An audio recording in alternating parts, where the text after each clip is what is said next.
Welcome, ladies and gentlemen, to today's wine tasting. It's a little bit later than normal because we had to do a wine tasting before a wine tasting, so that's important. Entree before the main meal. Yes, exactly. And technically it's not live, so that won't matter. No, that's true, but yeah. Research. It's important to do our research. So we drink for your pleasure, remember that. We don't want to do this. Yeah, it's a hard life, but anyway, someone has to live it. Can you explain that to my doctor, please? I'm pretty sure not.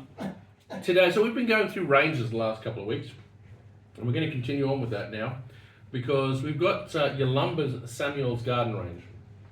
Now, Yalumba Samuel Garden Range has actually come out of essentially a bit of smarter marketing that they've done. So previously in the history of Yalumba, you've had the Y series, which everyone kind of knows, good little series, good solid, $10 to $15 range. They used to have a $20 range, or $20 to $25 range called the Patchwork, the Scribbler. They had a couple of other ones in there too, but those two were the big ones that used to sell a lot. Anyway, at some point after post 2000 and I want to say 18, someone's come in and gone, you need to have ranges. And this is a big thing for all wineries. If you're a winery, it might cost you X amount to grow this particular grape, so you price it at this much because this wine is going to cost you $20 to make and sell or whatever. But this one only costs you $16 to make and sell or whatever. And so you put different prices for different wines.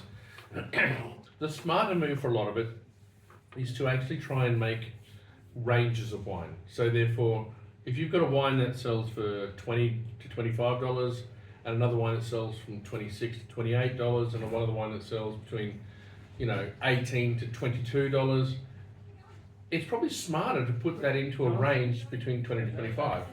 You lose a little bit on this one, you gain a little bit on this one, and the wines themselves, it's much easier to retail it and sell it. So, for example, if you're going into a restaurant, as a rep for a winemaker, you go into a restaurant and say, look, we've got this wine, it's $21, this wine's $23, this wine's $24.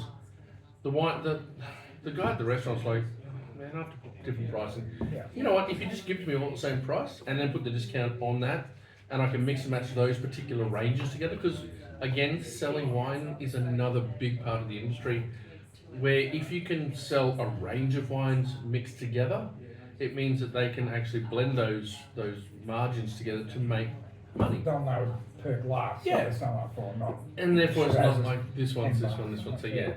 So Yalumba got smart and decided to create this range. And this range it's actually a lot more in this range than the 6 we're looking at, I believe. Today we're going to be looking at 2 whites, a Viognier and a Chardonnay. I believe they also do a Roussanne, maybe in that one. They also have a Grenache Rosé. Then they've got their straight Grenache. They also have a Shiraz and a Cabernet. They don't have a Merlot in this range, but they have actually had a blend previously as well. So we're going to look at these 6 wines though, just to see. They sit between essentially $19 to $25. So we're going to have a look at them and we're going to see, do they stand up and are they worth drinking? By the way, I'd like to point out Viognier. If you are buying a Viognier in my store, there is a very, very good chance it's going to be Yalumba. The most economical and probably one of the best Viogniers in any price category point, apart from Connery or something, Connery or somewhere, is the Yalumba Viognier. Yeah. It's just amazing. So let's have a look and see what this one looks like. I thought it was a rosé, but it's the tomato. No, that's tomatoes. Right. Tomatoes. Oh, look at that, yeah. So now Viognier is a northern Rhone grape. In fact, if you look at the northern Rhone region, to the west, east and west are a bit hard. To the west is this particular chateau, which is actually appellated by itself because it makes some of the best Viognier ever. So It is, and you can even oak Viognier. It doesn't have to be unoaked. It can be oaked. It can add winemaking to it. This one might be a little bit cold, but it's actually a little bit of a slight textural note that you can get through it as well. So, What flavour notes should you get with the Viognier? honestly, I'll probably get sort of orange blossoms, white flowers. You get some, what's it called? Not pear. It's nectarine. Happily. Yeah, we get some malic acid in there, but that sort of nectarine note in there as well. Yeah, it's quite a lovely wine. That's a nice drinking one, yeah. Oh, it's a good one. What do you reckon, Dan? I really like it. So there's a lot going on. Surprisingly, yeah. Synergy, texture, as you said. Gorgeous fruit on the nose. Just that white, soft fruits. What's the stony fruit kind of thing, isn't it? So I get a lot of people that confuse Vermentino and Viognier. Viognier was described to me as a Chardonnay-like grape that actually gets particularly flabby acids, which means that if you try to pick it too late, the acid gets flabby and gets quite a little unbalanced to it.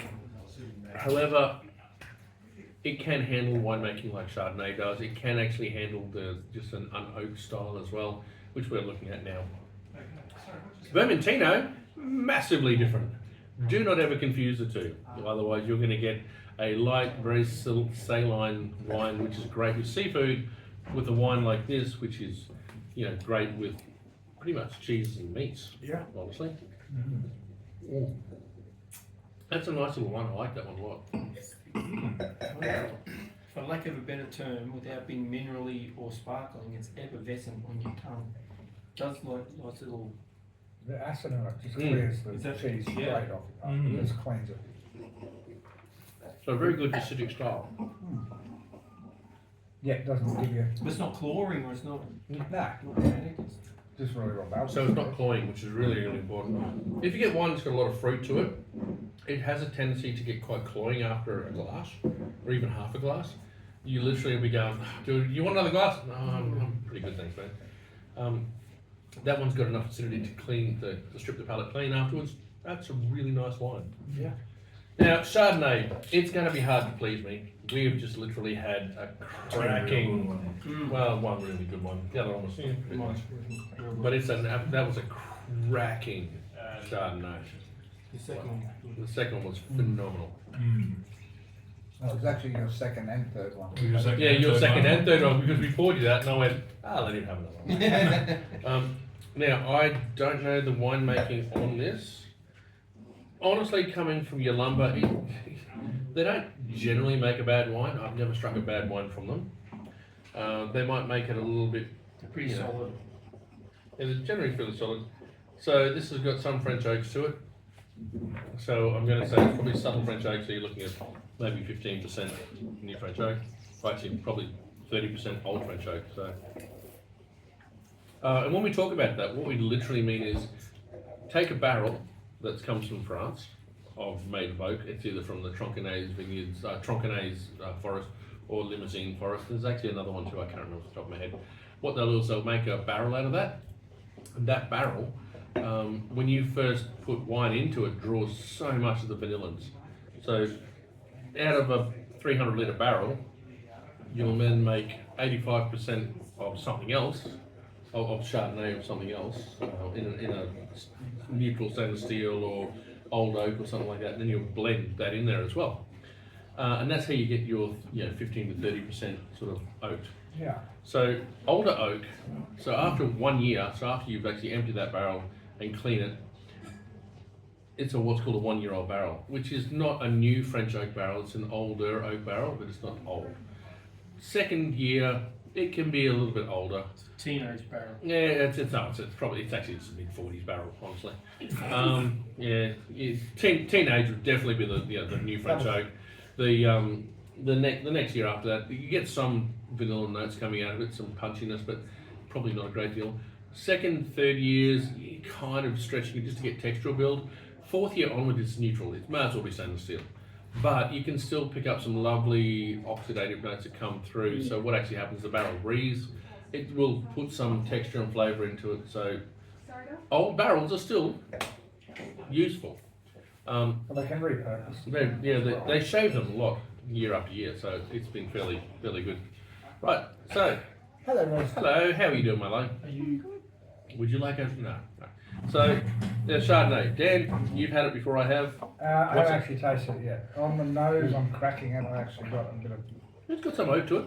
yeah, but I've actually got a bit of sulphur or something to it. Oh, okay, when, right. When I first sniffed it, it's like, but it's opening up Yeah. at the moment. And sulfur is literally free sulfur. So sulfur is in wine as a protectorate. Stops microbial intervention and it stops re-fermentation if there's any solids left in there. Literally to get rid of sulfur off a wine, do that. Breathe. Within about 10 to 15 seconds, she's done. Yeah, it's Unless it's a fault with the wine, in which sulfur can be a fault with the wine, with the actual winemaking itself, and then it'll never leave. It'll be stuck there. Well, it's gone. Yeah, there you go. I think it's a little bit too cold to start with. And Look, now it's getting a bit that warm. freezer did his That job. freezer right did there. his job. Like I went, oh my god, I forgot to put this in the fridge, and it's only been in there for 20 minutes. Yeah, right. It's like, ooh, okay. Got some white blossoms and Yeah. pear, I guess. Yeah, white peach. Yeah. White peach or white. Yeah, and some pear nut, but no, white peach wasn't pear. But yeah, it's good, easy drinking. You say blossoms. Blossoms. Yeast. You said it's nice. I like something with more texture. West Cape How, Dragonfly. Actually, even the Vast Felix Filius Chardonnay. That must be the old oak as well.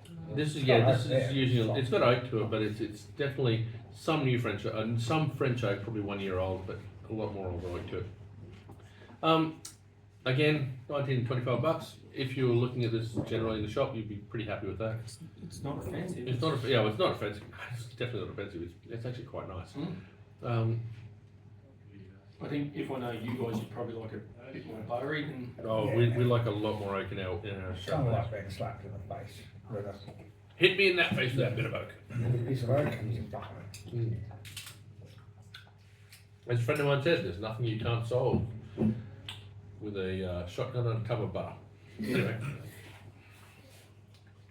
I have no idea where he is. Actually, I do know I where was he going is. to say though. 100 mile an hour tape zip ties and WD-40, but No, mine's far more interesting. yeah. Actually, the person that told me that is a guy called Are Belly. you allowed to say his name? Yeah, no, Belly. He's a lovely Hanging guy. off the bush for 2 hours. He works for, I want to say it's one of the big investment companies. And I met him. I saw him at Bunnings, and I was like, "Hey, Belly, how you doing?" He's like, "Oh, Andrew, nice to meet you." And I hadn't talked to him for years. Got together. What do you do? He said, "I work for a superannuation investment company." I said, "Oh, okay, that's good." I said, "So when the world goes pear-shaped, I know how to sell wine to people, and you know how to invest in spheres. That's fantastic. Haven't we come a long way?" So, David Bell, that was his name. I used to love Belly. He was awesome. Actually, he probably still is awesome. I just haven't seen him for a long time. Now we're looking at a Grenache Rosé. This is way too cold though. Mind you, nose is quite nice. 5462. Adam, what are you getting on that? Gone on straight cold. It's not really getting a lot. It's been cold in the mallet ones, but it is. It is. It's really cold. I'm just getting like, not really getting much in general. No. Would that just be how cold it is? Yeah, I'd say that. I'd say that. Yeah. Yeah. Yeah, it's quite light. It's very, very light. If you want a light, dry rosé, 11.5%. yeah, it's definitely light. Yeah, there's not much to say about it. It's just, it's rosé. It's a rosé. It's light. It's light. Is it drinking, Basil? Essentially, yeah. I haven't seen a festival for 4 hours and drink that.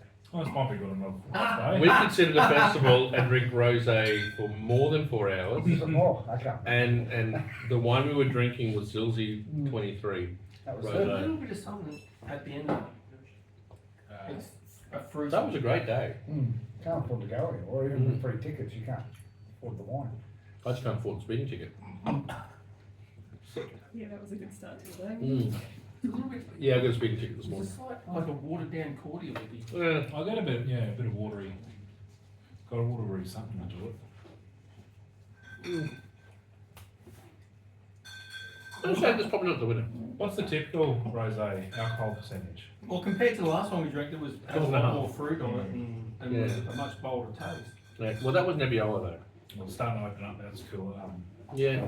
Look, maybe it just needs What's to. the one? There's a This little one's a bit of, Grenache. like Oh, okay. And by the way, the Grenache that wheat red cordial at the end of it. the Grenache that Really Yalumba good. gets is off a really beautiful block.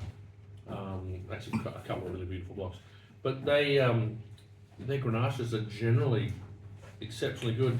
It's all to do with the winemaking that's put behind it. And the winemaking behind a lot of their stuff is Peter Gambetta, I think. Damn it, I can't remember. The red winemaker's great. He's a really good guy. That's what the florals and that are coming from the garage. Yeah. So I was expecting a little bit more of that Turkish delight note, but It's very subtle and Mm. it's right at the end of the mouthful when it's probably a little too subtle for me. To be fair. to be fair. It's actually subtle. Anyone that actually watches Shoresy Mm. and anyone that's actually watching the Winter Olympics, you want to see sad things? That's what's going to happen at the moment. Canada has gone down to the USA. Wow. Rough. Like in warfare, like in life, I guess. Yeah. Did you see that bloke who lost his tooth? No? And then they're comparing him to an NBA player who's soft as butter, like broke a fingernail and he's out for the season. Really? And some American fella got a hockey stick to the face and has like busted teeth and everything. But he went back on the ice and kept playing. And some basketball players. Well, who gets paid the most in sport ever? But this bloke's the basketball player's on 50 million US a year. Oh, that's not even anything. Messi, $158 million. I mean, That's ridiculous. Imagine not surviving on 50 million. You know the worst part is I'm sitting here going, wow, a sportsman on $150 million, that's ridiculous. Da, da, da. Then you think about the people who just develop one bit of tech and they go like, how is it? I'm a billionaire. Okay. I'm smart. All right, now Grenache. smell. So they do a range of Grenache, and in fact, it's one of those great varietals that they have got some great blocks of Grenache. They have a Tricentennial block, I think it's called, and it was one of my favourite Grenaches for a very long time. Let's have a look at this one. Get a bit of burning on notice on that one. Oh really? So you reckon it's a bit high on the alcohol? I might have just been that one sniff, but No, it is 14 and a half. It is up there. Nice picking. But holy crap. It stinks good. Mm. it stinks good. On the chatty scale of stinking, that Yeah. stinks good. Technical term. Charlie's going through a few then. A little bit. It does. It is a little bit unbalanced with the heat, and honestly, it is. However, those candy apple notes. Wow. Yeah, you could happily sit me on a deck with this Remember one. when Pat used to talk about feminine and male wine? Masculine and feminine wines. Yes. I'd call this one a masculine Yeah. Grenache. Yes, it is definitely In masculine. This is masculine? so masculine. It would take you home and beat you. Can I try and see if wine still tastes like ours? Oh, yes. My wife has had some contrast scans lately, and unfortunately, it's destroyed her palate. For a little bit. It'll be back. Oh, It's like, big candy. That's Yeah. very candy, that one. you like the Terminator. It's got the colour of candy and It's it's juby and it's big. It's much better. Mm. It makes me sad to see you not enjoy I wine. think it is a little bit unbalanced, isn't it? The heat makes it a little bit unbalanced, yes. I think the fruit's all there. The actual winemaking's there. That's a really well put together wine. The alcohol is just a little bit overwhelming. yeah, I'd So say. that would probably come out if it was actually Mm. decanted. Honestly, it would probably be much better if it was aged. Eh? Yeah, high alcohol wines have a tendency to do one or two things. They become a lot more integrated later, like 5 or 6 years later, or they can actually blow out and become really hot. So it's always a dice roll to see which way it goes. It's got enough fruit, probably. It's got great fruit. Like, it really does have great Yeah. fruit.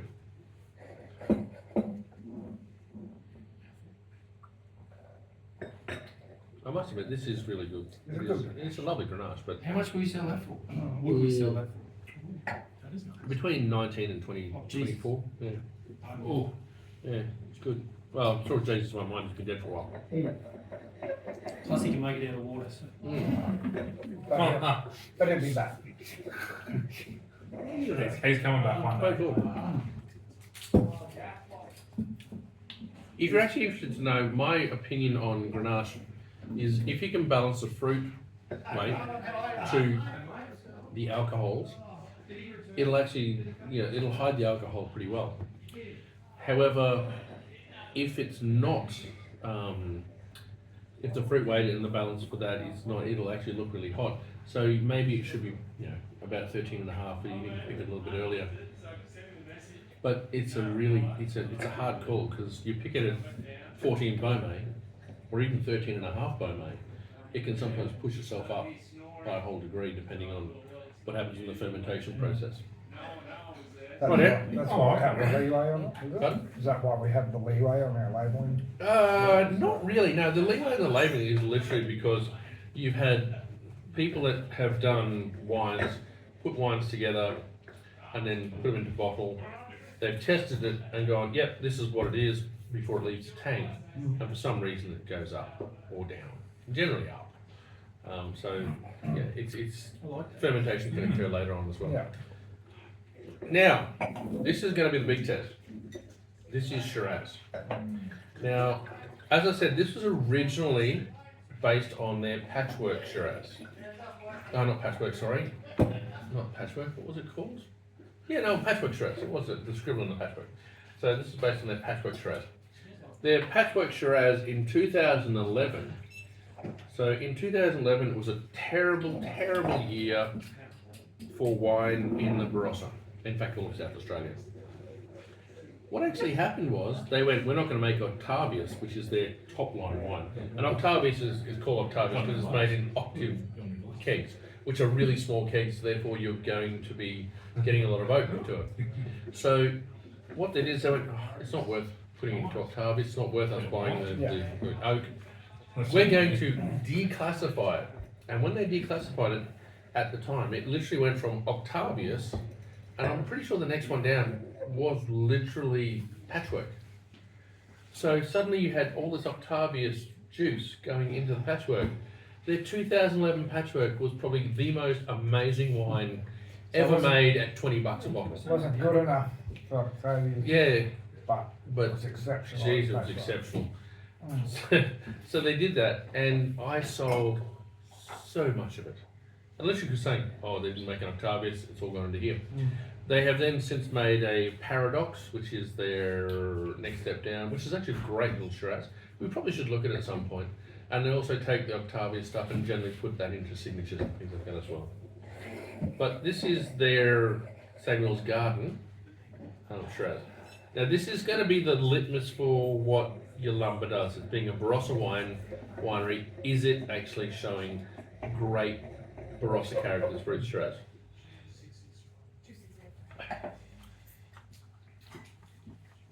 Nose is huge for that. Huge.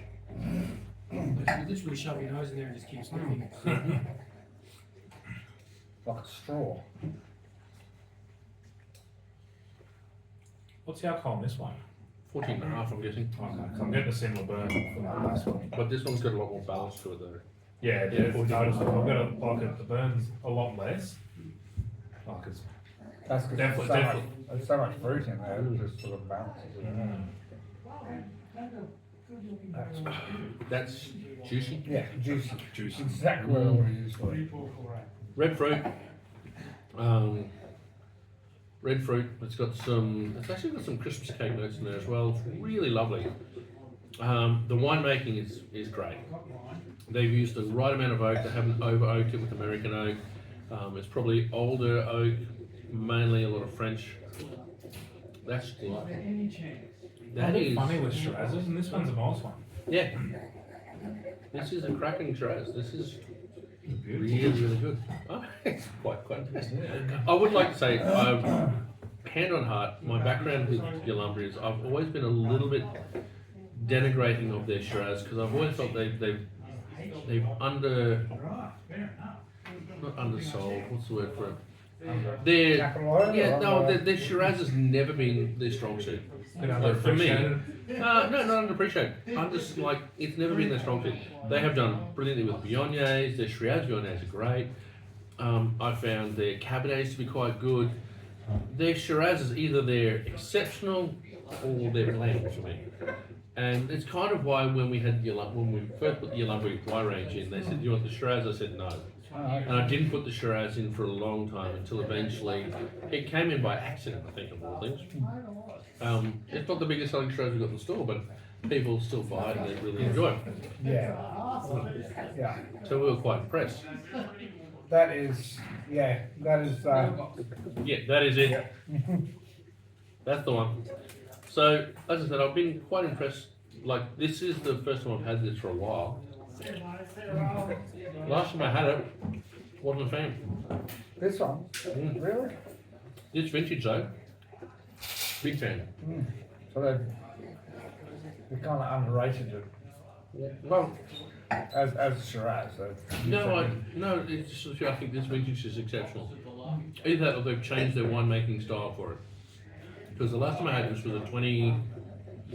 Or if they downgraded another grape again. It might have. But to be fair, that's great. That's a really good wine. You know, I'm not selling myself here to Robert Hill Smith. If he's watching this, he's probably going, "Who was this idiot? Why would I listen to him?" But this is the first vintage of this wine that I've gone, that's good. That's really good. Very impressed. I don't get any alcohol going into that. No, I don't either. Balance. I just get it on the nose. Yeah, on the nose you sort of get that, but you get so much red fruit turn up in there as well. It's probably the remnants of the Grenache just burning my nose still. That is great. It's Looks beautiful, Really, this really Shiraz. good with a Okay. tomato result on it. Wow. Okay. That's a winner. What do you think, Chaddies? Don't make it taste it. Yeah, he doesn't usually that. That's a fresh tomato I picked today. Yeah, actually, I think that one had a worm in it. can you please just start planting some of these around my place? These are beautiful. I didn't plant the one I've got, and it's taken off down the whole side of the garage and up behind the retaining. See, Roz, people can do it. We can't, but some other people can. We have more. Yeah.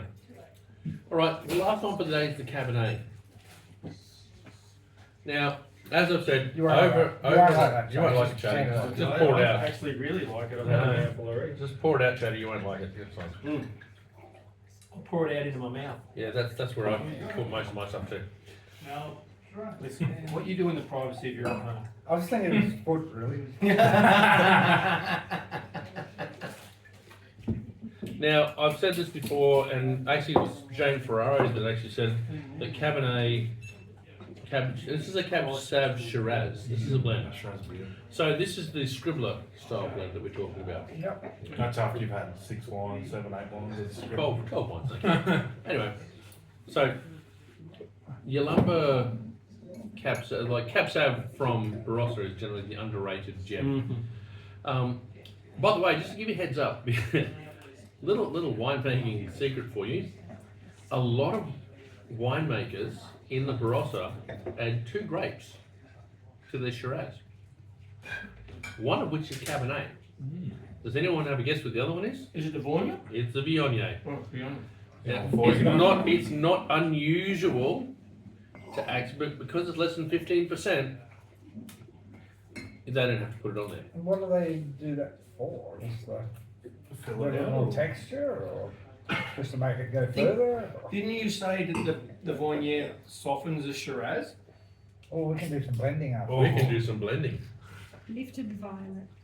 Naughty off It camera. brings stuff. it. No, on camera. This one on You camera. said the Viognier does So something to the Shiraz Shiraz. and that Yeah, it makes it brings, softens the fruit or. yeah, and it actually brings it to be like. By the way, that's probably a bit of a heavier blend. than Yeah, it it's normally like would be. 1/3, You know. 1/3, 2/3 there. 1 Mississippi 2. Try that.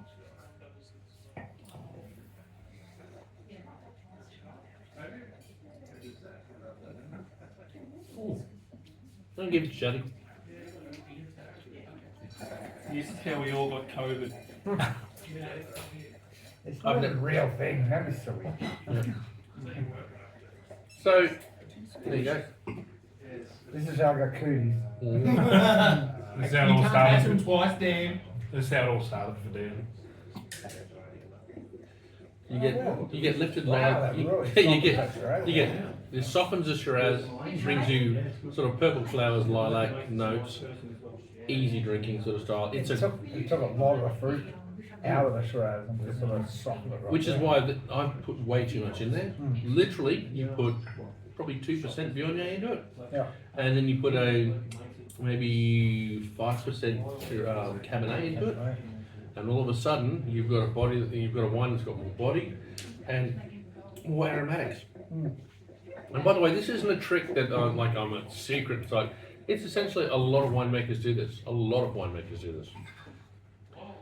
Because less than 15% as a total, they don't need to tell you. And in fact, it doesn't matter. It's It's really kind of a good. secret then, isn't it? Well, it's kind of not that secret. Well, you No, get no one- wine, put you it this go, way, oh, they're yeah, telling well, me. Pulling the best bit out Yeah, of all. but as I said, if they're telling me, it's not really a secret because I'm going to tell everything. So you know, how dumb are they? Anyway. But for someone who goes, this Shiraz is fantastic, Yeah. I love this Shiraz, it may be for that reason. So there is a winery called Ross Estate. When I first had it, it was actually a Shiraz Viognier. I actually met the winemaker at one of my nerd conventions, and I said, "Oh, is it still a Shiraz Viognier?" And he's like, "How did you know that?" And I went, "Because I've been selling it since it was, before the Chinese Since bought I it." was a baby. And he's like, "Oh, yeah, no, we still put about 5% Viognier into it." And I went, "Yeah, okay." You're going to talk about the cat? Oh, I suppose we've got to talk about the Shiraz Cab, or the Cab Shiraz, right? So, Cab Shiraz, Scribbler. You're doing the shit when I'm the one keeping. Yeah, I know. The IT Well, crowd. you're supposed to be the sober one Yeah, who's you're working. the sober one that's working. I'll stand on my We're, statement. we will We're doing finish. shit if I'm the one keeping people on track. Let's go back to, but as I said, just to finish off what I was talking about. So, these, you can actually build wines and blend wines to make them look a hell of a lot better by just adding a touch of this and a touch of that. Pull out the best bits of everything. Yeah, and it can turn out really, really well. Cabernet Shiraz, which is obviously dominant Cabernet and Shiraz. What do you reckon the blends are, Dan? Because I actually believe when you say about blends. As in the percentage. Yeah. What do you reckon? I'm not a friend. Claiming friend, not a friend. I've got 2 fractures in my spine. Cabernet Shiraz. Mm-hmm. I don't think it's very far apart. I think it's going to actually be. 60-40 or? Yeah, but it's not huge. Yep. Yeah, I reckon 60-40, 65-35. Yeah. It is definitely in that range. And in fact, It's not like 90-10. No. It's really well balanced up. and I like it because you've got the forward fruit of the Shiraz and the Cabernet sort of playing off the back of that. The mid palate's still quite lean, but the back palate is so full of those black fruits, tannins, and acidity.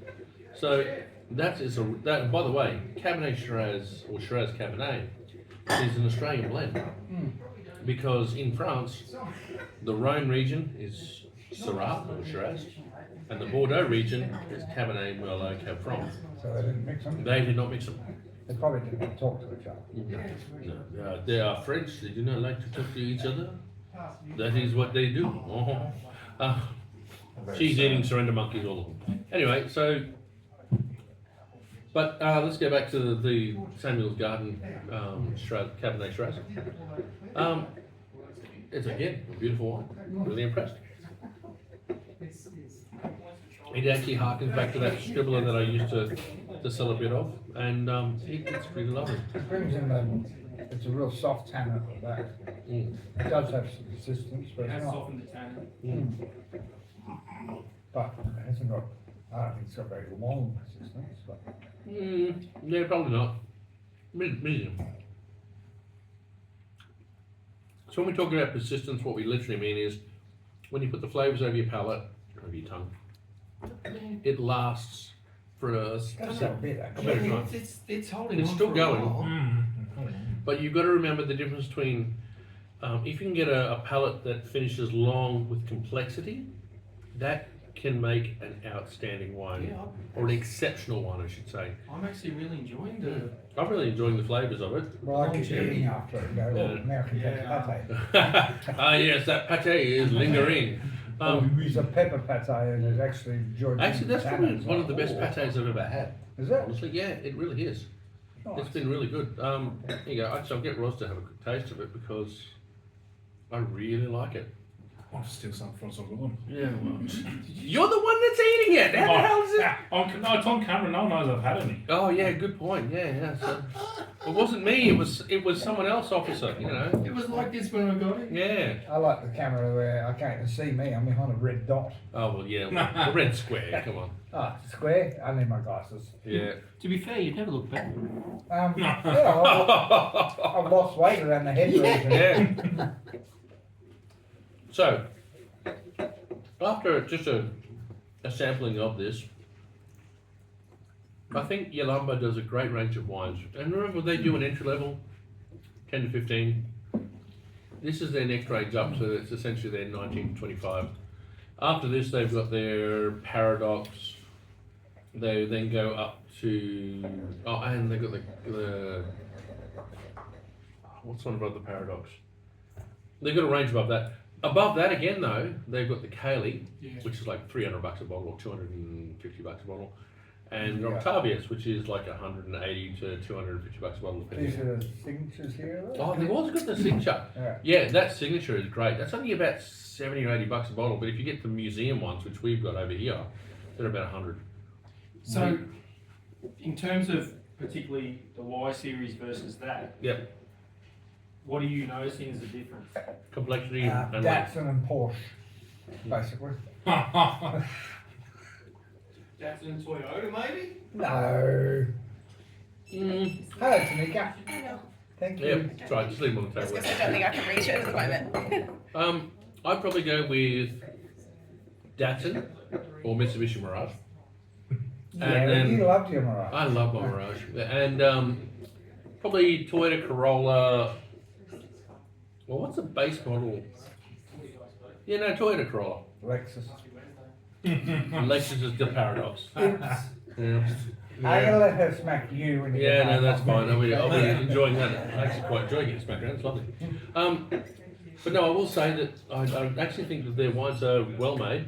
No, they're good. I will say the rosé might have improved a bit from warming up because I think It was a had nice, too easy cold. drinker. It was was very so light. cold.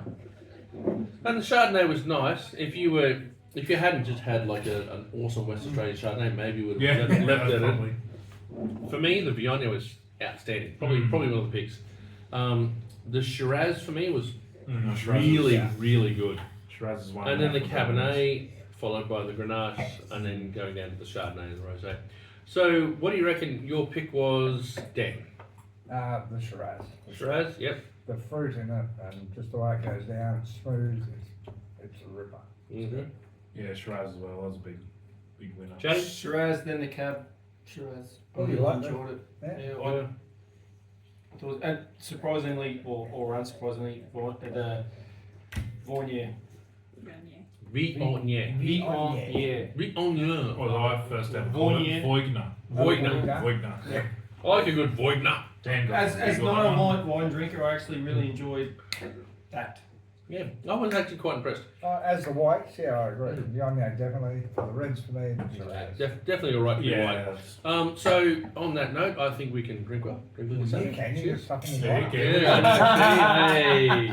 Cheers, Now that- boys.